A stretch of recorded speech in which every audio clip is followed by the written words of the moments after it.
Hello students, तर आज आपण इंग्लिश ग्रामरमधला क्वेश्चन टॅग, ज्याला की टेल टॅगसुद्धा म्हणतात, हा प्रकार बघणार आहोत.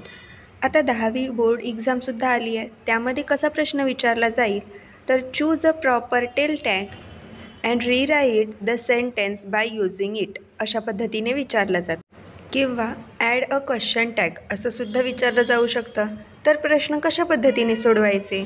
तर विद्यार्थी मित्र हो, त्यासाठी सगळ्यात पहिलं आपल्याला ऑक्झिलरी वर्ब माहीत असणं गरजेचे आहे. ऑक्झिलरी वर्बची व्हिडिओ याआधीसुद्धा चॅनलवर टाकलेली आहे, एकदा नक्की बघून घ्या. त्याची लिंक मी तुम्हाला डिस्क्रिप्शनमध्ये देते. क्वेश्चन टॅग करण्यासाठी अजून कोणत्या गोष्टी महत्त्वाच्या, तर सेंटेन्स जर निगेटिव्ह असेल तर टॅग हा आपला पॉझिटिव्ह येतो, आणि सेंटेन्स जर पॉझिटिव्ह असेल तर टॅग हा निगेटिव्ह येतो, हे लक्षात ठेवा.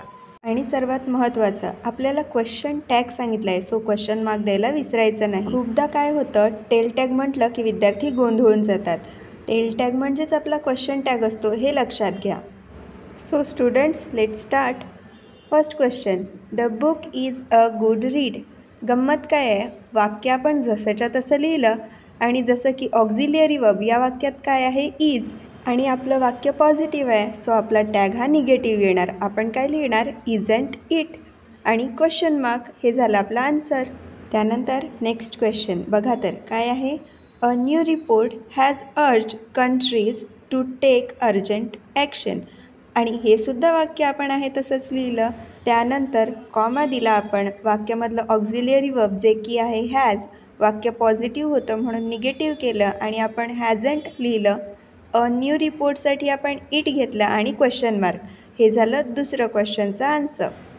सो स्टुडंट्स, आता आपण बघूया निगेटिव्ह सेंटेन्स कसं सॉल्व करायचं. इथे आपल्याला थर्ड क्वेश्चन दिला आहे, you will never over it. मग आपण त्याचा टॅग कशा पद्धतीने करणार, तर बघा, you will never over it आहे तसंच लिहिणार, कॉमा देणार, आणि नेवर हा जो नकारार्थी शब्द आहे तो काढून टाकून ऑक्झिलियरी वर्ब विल आणि या सेंटेन्समध्ये दिला गेलेला कर्ता लिहून त्यापुढे क्वेश्चन मार्क द्यायचा.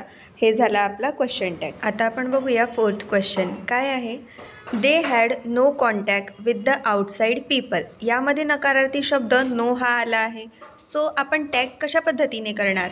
बघा, इथे आन्सर दिला आहे, they had no contact with the outside people. आपण कॉमा दिला, वाक्य जसंच्या तसं लिहून फक्त वाक्यातला ऑक्झिलियरी वर्ब घेऊन आणि कर्ता घेऊन पुढे प्रश्नचिन्ह दिलं. हा आपला क्वेश्चन टॅग पूर्ण होतो. स्टुडंट्स, जर वाक्यामध्ये एकही ऑक्झिलियरी वर्ब दिलं गेलं नसेल तर त्यावेळी सहाय्यकारी क्रियापद म्हणून आपण डू डज डीडचा वापर करणार. ते सेंटेन्ससुद्धा मी आता तुम्हाला दाखवते आहे. चला तर मग बघूया. बघा, आपला फिफ्थ क्वेश्चन काय आहे, शी सिम्पली सॅट देअर क्वाइटली. आता ह्यामध्ये जो सॅट दिला आहे ना, तो वर्बचा तिसरा प्रकार आहे, जो की पास्ट पार्टिसिपल असतो. या वाक्यामध्ये तर आपल्याला ऑक्झिलियरी वर्ब दिलं गेलंच नाही आहे, मग आपण डू डज डीडपैकी एक वापरावा. जर वर्बचा तिसरा प्रकार असेल पास्ट पार्टिसिपल फॉर्म, तर आपण डीड ह्या ऑक्झिलियरी वर्बचा सहाय्यकारी क्रियापदाचा वापर करतो. स्टुडंट्स, बघा आता ह्याचा answer, she simply sat there quietly, जे वाक्य आहे तसंच लिहिलं, कॉमा दिला, आणि वाक्य आपलं पॉझिटिव्ह होतं म्हणून आपण निगेटिव्ह केलं, आणि डीडचा यूज करून डिडंट शी जो कर्ता आहे तसाच लिहून क्वेश्चन मार्क दिला. आणखी एक उदाहरण बघूया आपण, शी लाईक्स टू प्ले टेनिस. यामध्ये जो लाईक मेन वर्ब आहे त्याला एस लागला आहे, म्हणजे यामध्ये आपण कसला वापर करणार, तर डजचा वापर केला जातो. जेव्हा वाक्यामध्ये एस किंवा ई एस लागलेला असतो वर्बला, तेव्हा आपण डजचा वापर करतो. चला आपण आन्सर बघूया. शी लाईक्स टू प्ले टेनिस, यामध्ये आपण डज घेतला, वाक्य होकारार्थी होतं नकारार्थी केलं, डझंट शी, आणि क्वेश्चन मार्क. आपलं पूर्ण वाक्य असं असणार आहे, she likes to play tennis, doesn't she. Students, आता ह्या चार्टमध्ये तुम्हाला दिसते हेल्पिंग वर्ब आणि क्वेश्चन टॅग आहेत, म्हणजे यामध्ये कोणत्या पद्धतीने आपण बदल करू शकतो ते तुम्हाला सहज समजेल. जर टॅग करताना आपल्याला ॲफर्मेटिव्ह सेंटेन्स आलं तर त्याचं निगेटिव्ह कसं करायचं, आणि निगेटिव्ह सेंटेन्स आलं तर ॲफर्मेटिव्ह कशा पद्धतीने हेल्पिंग वर्ब येऊ शकतं.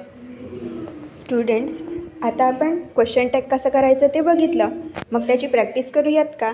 चला तर मग काही क्वेश्चन मी तुम्हाला इथे देते आहे, त्याचं तुम्ही आन्सर काढा आणि मला कमेंट करून नक्की सांगा तुम्हाला जमतंय का. वन मोर थिंग स्टुडंट्स, जर तुम्हाला काही ग्रामर रिलेटेड क्वेश्चन असेल तर तुम्ही कमेंट करून नक्की सांगू शकता. आणि thank you so much for your lovely support. Don't forget to share and subscribe.